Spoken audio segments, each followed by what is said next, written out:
Hello guys, welcome back to my channel. তো আজকে আমরা যাচ্ছি গঙ্গাসাগরে ফ্যামিলি নিয়ে। তো পুরো গঙ্গাসাগর এক্সপ্লোর করবো অ্যান্ড দেখাবো তোমাদেরকে কেন ওখানে সবাই যায়, কেন এত ফেমাস। বাই দ্য ওয়ে, গাড়িতে কিন্তু ভিডিও করতে পারবো না, প্রাইভেসি ব্যাপার আছে। তো চলো লঞ্চ ঘাটিকে দেখা হচ্ছে। হ্যালো গাইস, তো আমরা চলে এসেছি সেই গঙ্গাসাগরের কাছে। এটি হচ্ছে সেই জেটি ঘাট যেখান থেকে লঞ্চ যাবে ওই সাগর পাড়ে। তো চলো যাওয়া যাক।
গাইস, আমরা চলে এসেছি সেই কপিলমুনি মন্দিরে গঙ্গাসাগরে।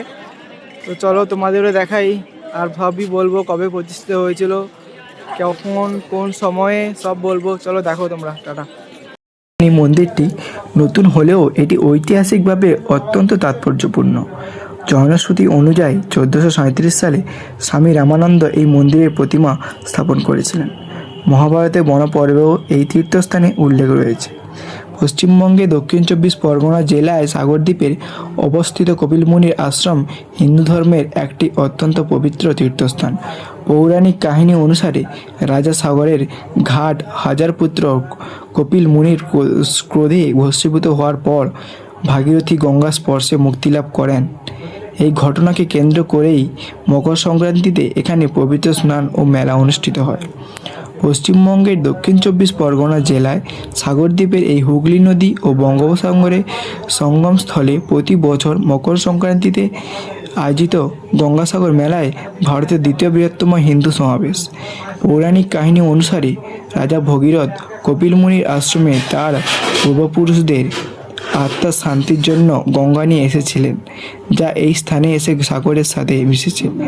এই পবিত্র স্থানে স্নান ও কপিলমুনির পুজো করা হয়। গঙ্গাসাগরে ইসকন একটি নতুন অত্যাধিক ও সাংস্কৃতিক কেন্দ্র প্রতিষ্ঠিত করেছে, যা 2027 সালের মধ্যে দার্শনিকদের জন্য খুলে দেওয়ার পরিকল্পনা রয়েছে। এই প্রকল্পটি রাধাকৃষ্ণ মন্দির, পর্যটন সুবিধা এবং বৈদিক শিক্ষা প্রচারের লক্ষ্যে তৈরি করা হচ্ছে, যা সাগরদ্বীপের গঙ্গাসাগরে প্রতি বছর মকর সংক্রান্তি উপলক্ষে লক্ষ লক্ষ পুণ্যার্থী যাতায়াত সুগম করতে পশ্চিমবঙ্গ সরকার অস্থায়ী হেলিপ্যাড ও হেলিকপ্টার পরিষেবা চালু করেছে। কলকাতা বেহালা থেকে সাগরে দ্রুত পৌঁছানোর জন্য এই পরিষেবা চালু হয়, যা মেলা চলাকালীন ভিড় নিয়ন্ত্রণ ও জরুরি পরিস্থিতিতে বিশেষ সাহায্য করে। পশ্চিমবঙ্গে দক্ষিণ 24 পরগনা জেলার সাগরদ্বীপের গঙ্গা ও বঙ্গোপসাগর মিলনস্থলে সাগর সঙ্গম মকর সংক্রান্তিতে 14 থেকে 15 জানুয়ারি পবিত্র স্নান অনুষ্ঠিত হয়। সব তীর্থ বারবার, গঙ্গাসাগর একবার হিসেবে পরিচিত। প্রতি বছর লক্ষ লক্ষ ভক্ত এখানে স্নান করেন, কপিল মুনির আশ্রমে পুজো দেন এবং পিতৃতর্পণ করেন। মকর সংক্রান্তির পূর্ণ লগ্নে ভোর থেকে স্নান শুরু হয়।